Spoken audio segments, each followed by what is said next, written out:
All right, second night of the podcast here for me. Learning a little bit more and more. Hopefully this shows up really good on your side. Found a background deal. It does look a little unique, like I kind of photoshopped myself into it, but trust me, it's not. It's just a program that has backgrounds in it. That way you don't have to see all the junk in my room, etc. And potentially it'll help with lighting, etc. on it. But yeah, it does look kind of cool, but like I said, on the side, you can kind of see when I move my head a little bit here and there. It's great to see. Anyway, so a little bit more prepared than I was last night or the night before when I was starting to just view it. I did kind of pick some top topics here. We're going to speak a little bit about Jerry Nadler not seeking re-election. He's been with the Senate for many, many years. So I'm just going to kind of go over that and see what's going on there. Then we're going to talk a little bit about the Afghanistan earthquake that killed 800 people and probably injured a lot more regarding that. And then there is some smart articles here about tariffs and stuff that we're going to go over. And yeah, then we're into the South Dakota news. A few different things about that. There's some criminal charges here that we're going to talk about regarding a ranching family. It's kind of in the ends of it, but it was really popular in the news for quite some time. That's with Fox there, but trying to stay up and get some other different media deals on here. Next one's into kind of the local deal here where they're sending some National Guard troops to Washington, D.C., and we'll go over a little bit about that. And then kind of lastly, Governor Roden of South Dakota. I'm going to speak a little bit about the prison plan. So we'll kind of go in that. And then, like I said, we're going to keep it in the 15-minute segments and segments. Sorry, I can't even talk today. And then we'll go from there. And I might just do two of them at 15 minutes. That way I get a little bit more under my feet and hopefully we can have a better podcast here experience for you. And still, like I said, it's a growing process for me, learning everything on my own on the fly here. So yeah, but like I said, we'll get her started out here. I'm going to start off with a deal with Jerry Nadler today and just kind of read what it says in the deal. There are a lot of CNN documents that you can't view because you have to pay to be part of it. And unfortunately, right now, I just don't have the funds to do that, going to some of the other ones. But we'll hit all the top ones we can. And like I said, we're going to go through like the New York Times and different articles here and there that we can find. So like I said, just going to read a little about this. Beth Nadler, Dean of New York Congressional Delegation, has said not to run to re-election next year, according to the New York Times. So let's say that's interesting because he's been in there a long time. Hopefully, going through here that it'll show a little bit more of how long he's been in there. But we'll go skim through it here on it. Nadler 78 told the Times interview on Monday he was convinced it was time for generational change and that younger person can maybe do better and help us more. Didn't discuss who would succeed him, Times said, but noted that many of his allies might enter the race. Month after Liam Elkin, a 26-year-old, started an organization during the COVID-19 pandemic that delivered food, medicine, and the race for Nadler's district. Primarily, he pitched his run as respectful, asking Nadler to retire. Looks like they're both honoring the 49-year-old's political career of someone like Jerry Nadler. Yeah, 49 years, same. While asking him to build a bridge to the future. So, yeah, that, like I said, that was a long time here. It's been there since 1992. It's a very, very long time. But yeah, he was always in the news quite a bit about different things going on within the Senate and a lot of acts put forward, etc. Very, very far left leading representative, but still, like I said, he was in there a long time and did a lot of good and necessarily not all good, but hey, none of us are perfect. And he followed kind of the Democratic line on it. So yeah. So that's good. That's what we're going to kind of do is go through these like this here and do some skim overs. If you have to see anything in the podcast here that you like, didn't like, When I do show it on the different platforms, please let me know if it's available to message, or just send me a Facebook message, or if you have me on other social media, just send a message so that I can learn from my mistakes of what you want to see, not see, topics you might like covered, or something I can research to put out there for you to get a little more information. I'd be happy to do that. Obviously, we're not going to be able to hit every topics, but kind of happy yesterday we got 80 views for my first deal, so hopefully we can break that again and maybe hit 100 views. So share this podcast deal with everybody I know. Ex-Huskies people is the deal, because that's the basketball team that I coach, and just trying to get some recognition out there for them. And I've always wanted to do a podcast, so it's something that we're going to be able to do work within that. Like I said, it's still a lot growing process. So we'll move on here. We're going to go into the talk about the Afghani deal that destroyed villages in eastern Afghanistan and kills approximately 800 people with 2,500 injured. So I misquoted that earlier. Sorry about that. Didn't like it was quite that bad with the injured portion. But yeah, Kabul, Afghanistan, desperate airmen clawed through rubble in search of missing loved ones after strong earthquake killed some 800 people and injured more, like I said, the 2,500 in eastern Afghanistan, according to figures provided Monday by the Taliban government. It was a 6.0 magnitude quake on this late Sunday, hit towns and province of Kunar near the city of Jalabad, sorry if I mispronounced that, in neighboring Nargoth province, causing extensive damage.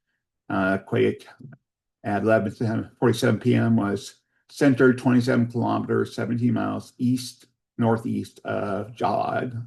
Like I said, it covered pretty good size area, etc. on that.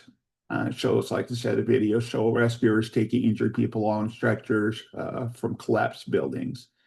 So yeah, the Taliban government chief spoke, Sabli Mojad, said at a press conference on Monday that the death toll has risen at least 800 with more than 25 injured, which kind of is redundant now they said that, but yeah, anyway. Just a lot of damage and stuff like that.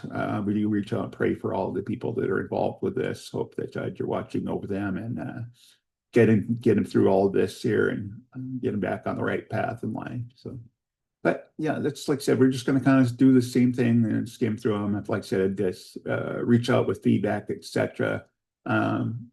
This next one, I don't know how much I'm going to dig into it, but the Board of Governors of the Federal Reserve System is kind of what they're talking about here. It's kind of the trade-offs of higher tariffs and then revenues and the trade deficit. So since 2021, the intake of tariff deals that were already put in place that nobody really wants to talk about, because every president has put tariffs on other countries, and in kind they've done the same. And of course, the ones that are done in same are not spoken about. Neither are the ones that were already put in place. But now you have different judges and stuff running there. Oh, you can't do this, can't do that, can't do this. I think that's totally unconstitutional. The president has the right to work through the financial deals. That's part of the executive branch, is to take care of that. The only thing that can stop him from doing things like that is the Senate, and they'll pass different laws and get him ratified or whatever to go into law where the president doesn't have a choice on it. But you never seen all this back and forth deal with the courts and stuff when Obama was doing the same thing, and Bush and all the other presidents for the last 30 years or so. But yeah, it's just unique how much intake. Looks like from the time that he started, it's been about going on 9 months-ish now, let alone under that. But anyway, $4.7 trillion intake, which went to our national deficit. Trying to dig further a little bit on that to find the exact amount, and where we're going to put that all in place to, and where it goes to. And like I said, trying to find a little more deeper articles on this. I'd love to show you some of the comparison deals, but unfortunately, until I get all that figured out how to share them, I can't do that right at the moment. But we'll work on that. And like I said, I think with this program, I can pull them in where you can see it and stuff, but it's going to take some time and asking for some advice from people on how to do that. That way I can share the screens um, and stuff with you and pull it in to the video. Sorry. But yeah, that's kind of as far as we're going to dig on that one today. Here, I found one on the weather site deal here, but too many people go into the weather and stuff. I don't think that I really want to delve into that deal. But yeah,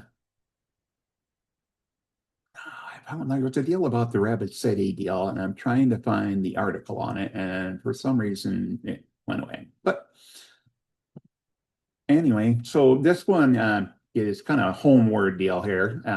People in Western South Dakota had a whole deal dumped on them, mainly by the Biden administration.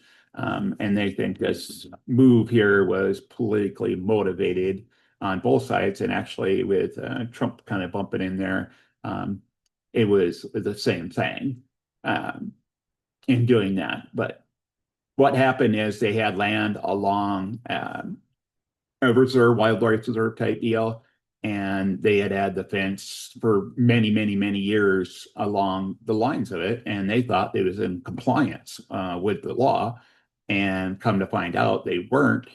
And instead of the governmental deal working with them to get the fence moved, get things back in order because they were more than willing to follow that, they decided to jail them and fine them, et cetera, et cetera.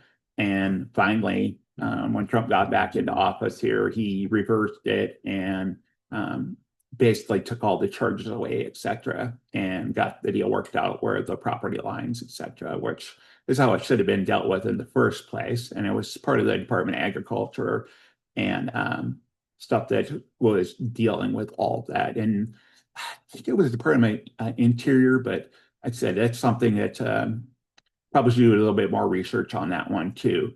And if anybody has any extra tips on that one, please share and I'll dig a little further on that one. So, all righty, let's see what we got coming up next for us here. I notice here that we do have, even with South Dakota, they sent 12 National Guard troops to Washington, D.C. to help with all the crime and stuff that's going on there. A lot of uproar in that the states are sending people to help there, but that's pretty much their job. That's why they were put into place, is to help with crowd controls and being a presence made in places like this to deter theft, etc. I don't know if anybody kind of remembers back here, even had to deal with it, but when 9/11 happened, we had National Guard members in the airports, in big banking areas, big businesses, all over the big cities like New York and stuff, anything to do with federal and stuff. We had huge South Dakota and other states too, presence in all these buildings. So yes, they do get brought in to deal with these types of scenarios where they're protecting the capital area. I mean, the capital area is where we have huge dignitaries, we have foreign dignitaries come in there and stuff. We don't want area like that has that high profile people to have a high crime rate. I mean, it just doesn't make sense. I mean, it should be one of the securest cities within the United States. So and that's the other thing too. I wish that they would make that some kind of a state and make that the 51st state instead of Canada, like Trump's been pushing. Don't think we need that extra drama with that, because then you'd have to deal with Europe and everything, getting and France too, getting all the land and all that figured out. But anyway, yeah, like I said, there's a lot of different ones going back and forth on that. There's multiple different views on that. So yeah, it doesn't really make sense to be sending them, but at the same time, we want our capital secure and the local government cities stuff is not going to do it, then it's up to the president to make sure the area is secure. To me, they should actually be working one-on-one with the Secret Service to secure that area, because there's like I said, multiple different people within the United States that have protection and stuff, and then like I said, the foreign dignitaries and stuff too. No reason, no excuse to have this high of a crime rate in that small of an area.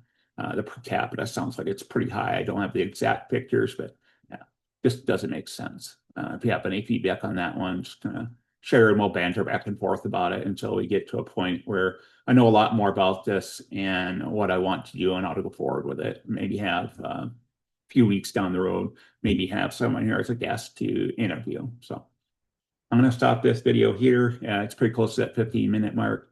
And then what I'm going to do is post another one. So I'll be back after a little bit here.